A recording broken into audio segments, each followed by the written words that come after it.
We were gonna do a Christmas Carol, but Tyr, being Tyr, doesn't want to, so I'm just gonna have to do it myself. Come on, we were gonna do a Christmas Carol. Listen, I don't want to do anything about Dickens. He's like a fucking British. He's like imperialism apologist. He like does not actually give a shit about the poor. All of his fucking stuff is liberal bullshit. It's not liberal bullshit.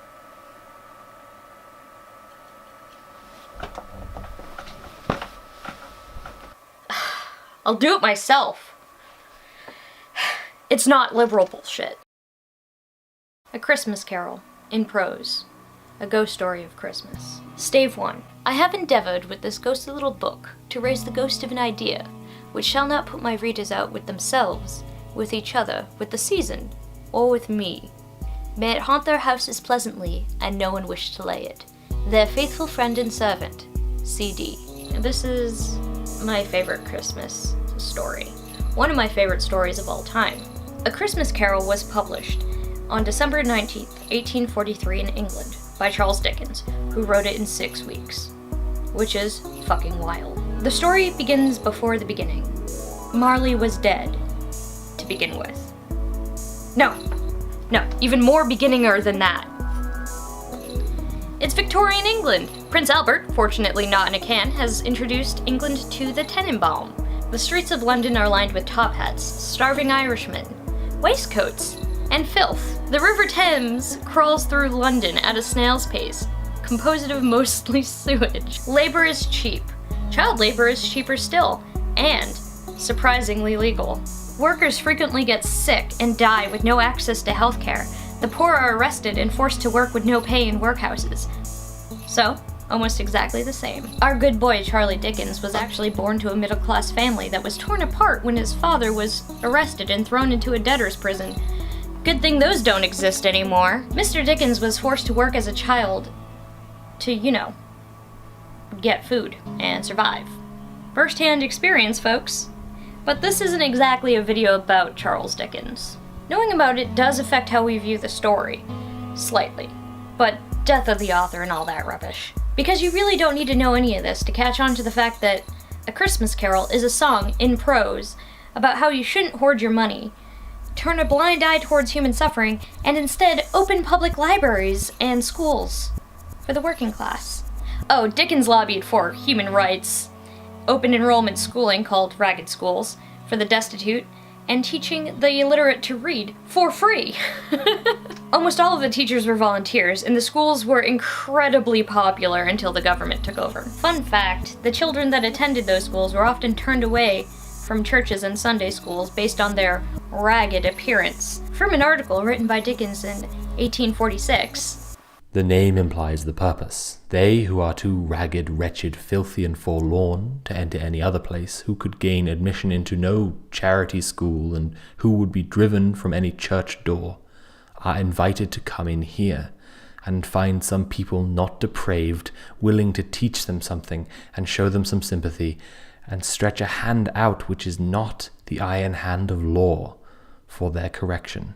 He also couldn't stand Thomas Robert Malthus, that dude who said that overpopulation was the problem and poor people's faults. Yeah, that asshole. Decrease the surplus population. So, let's get festive. No. Stave 2. Ghosts. If you know one thing about A Christmas Carol, you know that there are ghosts. Christmas past, present, and yet to come. But there's a ghost before those three. And this night, he returns as the ghost of business past, because Jacob Marley was Scrooge's old business partner. He appears in Scrooge's bedroom, Christmas night, to warn him of his doom, to wander the earth, to witness what he cannot share. Bound in chains, strong boxes, locks, bonds. He's forged himself on account of being a colossal piece of shit. And Scrooge, the confused dumbass in all of us, still isn't picking it up. Marley, as done with Scrooge's shit as the reader should be, says, "Business? Mankind was my business. The common welfare was my business. Charity, mercy, forbearance, and benevolence were all my business.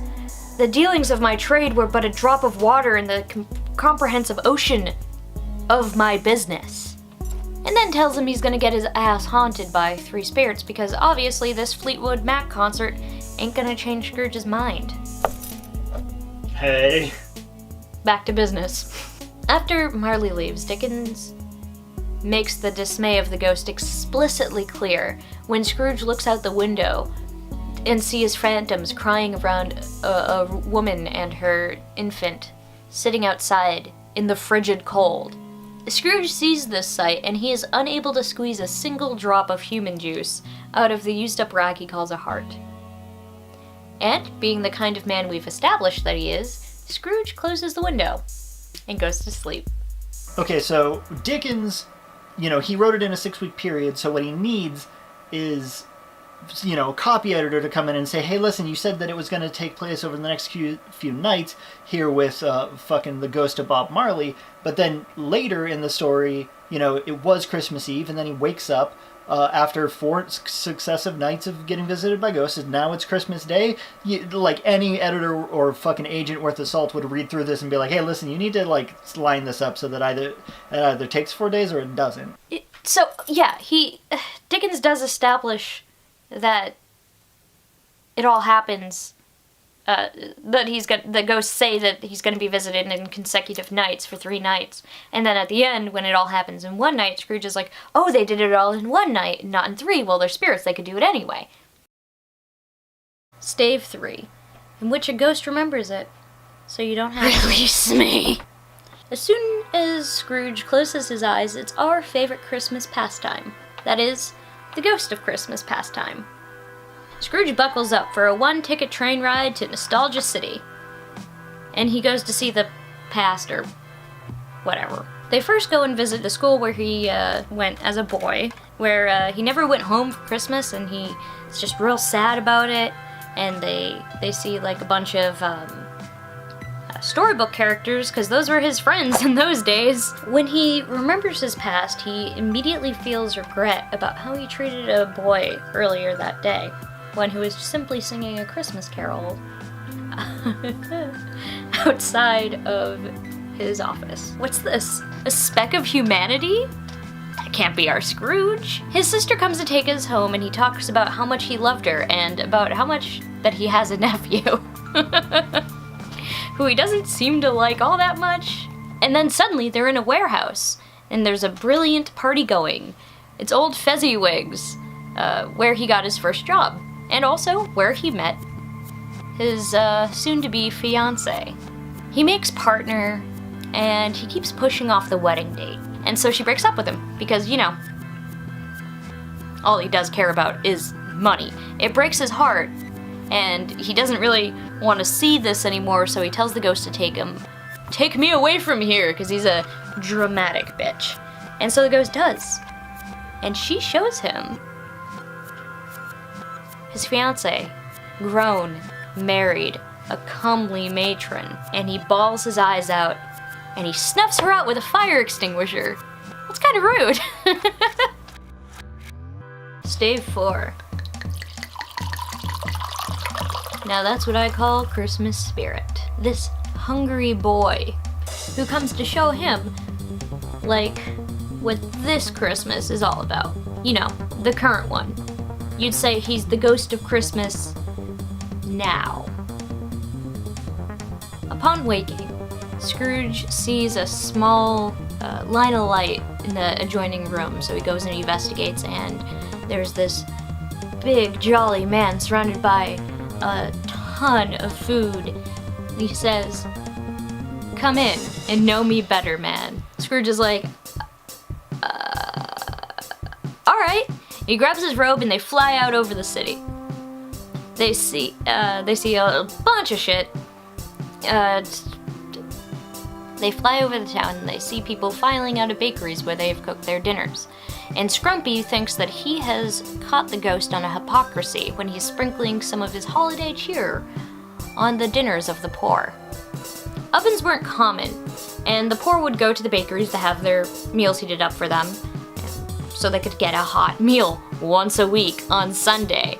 But the rich were trying to shut that shit down because God forbid the poor enjoy literally anything. Decrease the surplus population. The ghost says that it's not him, but there are some upon this earth of yours, returned the spirit, who lay claim to know us, and do their deeds of passion, pride, ill will, hatred, envy, bigotry, and selfishness in our name, who are as strange to us and all our kith and kin as they have never lived. Remember that, and charge their doings on themselves, not us. They go and visit the Cratchits, who are enjoying their Christmas immensely. Scrooge notices that Tim is sickly, and asks if he'll live. The spirit's like, nah, and Scrooge is upset at this for some reason. We don't know why. By all accounts, he really shouldn't give a shit. The spirit turns Scrooge's earlier words on him. If he's gonna die, he best do it. Decrease the surplus population. And Scrooge hangs his head in shame. Because get this, he's known it was wrong the entire time. And we get another great quote from this ghost. Man, said the ghost, if man you be in heart, not adamant, forbear that wicked cant until you have discovered what the surplus is and where it is. Will you decide what men shall live, what men shall die?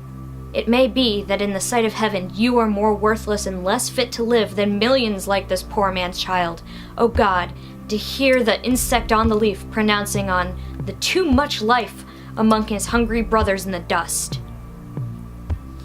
And Bob Cratchit thanks Scrooge for funding the feast. Mrs. Cratchit says, how about no? Scrooge, runs you to the bone and barely pays you anything. Yeah, he's definitely drinking merrily and having a hearty feast. He is making merry of himself.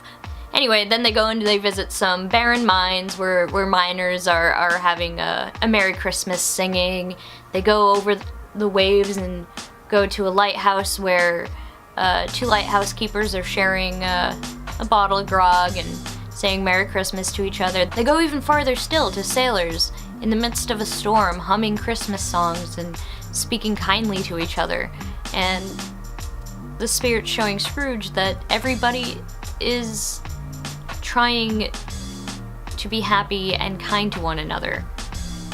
Suddenly, Scrooge finds himself at his nephew's house because ghost magic! And they're kind of making fun of Scrooge because he's rich, but he has no use for it. He doesn't make himself comfortable with it. He doesn't help anybody with it. He hoards it like a dragon. And Scrooge and the ghost, they watch this party and there's music and games and he starts playing along with the games. And they ultimately end up having such a fun time that Scrooge begs the ghost to stay at this party until the last guest has left. And Scrooge and the ghost is like, "Dog, we got shit to see. We gotta keep going. We got a schedule, dude. You know, my life only lasts. Look at the grays. My life only lasts one night, midnight, and it's up." So Squidward and the Christmas dude, they go off and they visit a lot more people, but it's not really described in the book. And as the night continues, the ghost does get more and more gray and older. And Scrooge does ask him about this, and he says, well, my life is gonna be, over at the stroke of midnight. Only got one night to live. Make the most of it.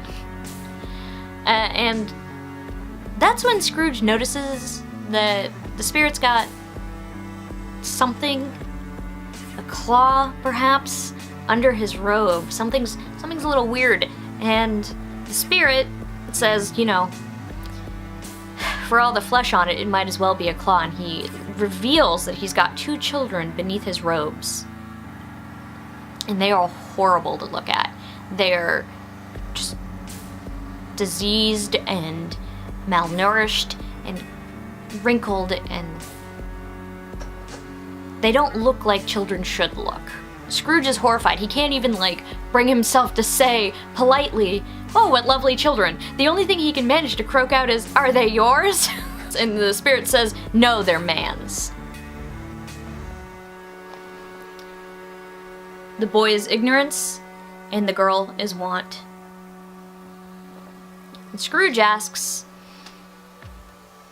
do they have no refuge or resource? And for one last time, the spirit turns Scrooge's words back on himself. Are there no workhouses? Stave 5. Friendly reminders and portents. The last ghost appears, a phantom draped and hooded. This one don't talk. They stop near a group of businessmen who are talking about a shockingly unpopular dead guy. Wonder who that could be? They might go to the funeral if lunch is provided, though. Go team. Then they visit a pawn shop, where a group of people are selling Scrooge's shit. Damn son, that's cold. Well, it's still warm, like his body, but like, emotional coldness. Next is Scrooge's own bedchamber. Bed bare and uncurtained, and beneath it a sheet. Plundered, unwatched, uncared for, and unwept. The body of the very Scroople. Scrooge is obviously a bit upset by this, and begs the spirit to show him someone who gives a shit that he's dead. They see a family who owed money to Scrooge, and they're happy he's dead because they'll have a little more time to come up with the money. The only emotion connected to his death seems to be happiness. I wonder who that reminds me of. And now come the Cratchits. Tiny Tim, like Scrooge, be dead. This, of course, is a metaphor for the difference in life expectancy between the wealthy and the working class. Or, you know. If you have a Tiny Tim in the first act, he has to die by the third ghost. They travel to the cemetery where Scrooge sees his own gravestone and begs for a second chance to make things right. You know, 'cause his rotting abandoned body didn't really get it in his head. So seeing his gravestone, he thinks he needs to do a little good before he dies. And the spirit turns into his bedpost, because that bit of undigested beef was indeed making him hallucinate. So what comes of Scrooge's beef-filled spirit quest? He awakes, manic, covered in human juice and sweat, trying to dress himself in his excitement. Scrooge decides he is baby. So saith Scrooge, I don't know what day of the month it is.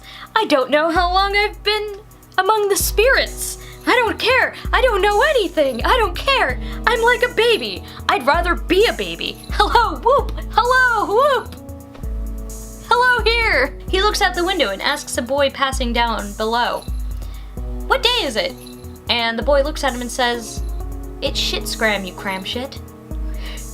And he's astounded, but you know, the spirits can do anything they want, so it's only been one night, and he still has time to wish everybody a Merry Christmas, and that's exactly what he does. He tells the boy to buy the prize turkey that's down the street. But he still tells the kid to get the display model, because he's not that thrifty. No, the best turkey goes in the window. It's closer to the cold, it's the coldest part of the... It's December in London, it goes in the front. It's the best turkey. Anyway, the poulterer shows up muppeting a big-ass turkey, and Scrooge sends him and the turkey to Cratchit's house, anonymously, you know, as a joke. A paltry first step in humor, but you know, you gotta start somewhere. With the chuckle which he said this, and the chuckle with which he paid for the turkey, and the chuckle with which he paid for the cab, and the chuckle with which he recompensed the boy, were only too exceeded by the chuckle with which he sat down breathless in his chair again, and chuckled until he cried, because you see, Scrooge is baby. And then he sees the charity man he dunked on the day before, and he makes a huge, unspecified donation. And then he lets the charitor know that it includes all these back payments, i.e. he's not going to give the same amount every year. It's just liberal bullshit. He's saying that as an apology for not continuing the charity that his partner used to donate, and that he was sorry that he hasn't been donating before. Why are you... He heads to his nephew's house and enjoys Christmas, thank you very much. And they embrace him like he was, you know, always there. Yeah, but I bet he left early and ruined everyone's evening. He doesn't leave early. In fact, he gets to the office early the next morning so he can catch Cratchit late. Or so he hopes. And Bobby Boy is indeed late. 10, then 15 minutes, and then a whole 18 and a half minutes late. And then after an eternity of increasing vibration from Scrooge, Bobby Cratchit, our old Bobby Boy, finally arrives. A hungover Bob is scared that he's going to be reprimanded or even fired by Scrooge. And Scrooge plays along as though he will. But at the end, he playfully punches Bob in the chest and says, I'm gonna give you a raise. And Bob, as you do, thinks that he might need to call the doctor to make sure Scrooge is okay. Yeah, because his notoriously mean boss tries to terrorize him as a joke. Why are you like this?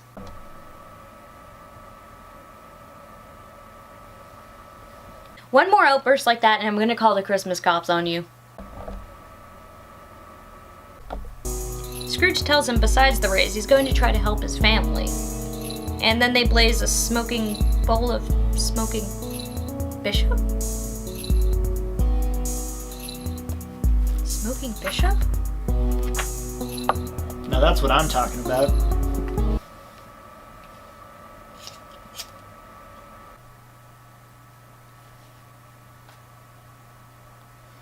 So they have a 12:25 blaze it and discuss what Tiny Tim needs. And he did it all. And infinitely more. Wait, how much more is infinitely more? He gave birth to beautiful twin baby boys named Marks and Angles. Probably. Big if true. Stave 6. Why a fiction writer in the 19th century wrote a book? A song? About making the world a marginally less shitty place for the poors. It would be another 5 years until Marx wrote a book that even touched upon economics, and another 25 years before Das Kapital was even published. Dickens wrote this book as a member of the working class, a Christian, an activist who was neck deep in trying to help people the only way he knew, and that's what he had Scrooge do in the end. Bah, humbug. I'd like to give a special shout out to the voice of Chuck Dickens, played by the awesome Curio. This essay was dictated, not read, by Grem. That was Grem with a critical Grem analysis of A Christmas Carol. Next up is Tyr with Babylon 5 is Amazing, and here's why. Beautiful and special thanks to our patrons over on Patreon. If you want to support the channel, follow the link in the nether, or you can comment, like, and subscribe and hit that carol of the bells. Or, if you just want to see what old Tyr gets up to, go ahead and follow the link in the nether. Grem has already departed our company, with the ghost of Sasquatch present. You can keep up with them on Twitter, link in the nether. The music, including the jingle Trap House, was made by musical savant Brent Entrikin, who, Elf on the Shelf reports, have unfortunately put on the naughty list. So he will awake on Christmas morning with a stocking full of nugs. While he's still with us cosmically, you can find him on YouTube and Twitter, or on our podcast that we've been doing for 3 years and I've only just mentioned, also linked in the nether. I'd also like to shout out Curio. Their voice acting is, as always, great. Their channel, as well as the references, are in the nether. And special thanks to Wuku, a Gremba tier patron. Oh shit, it's the Christmas hat! Bounce!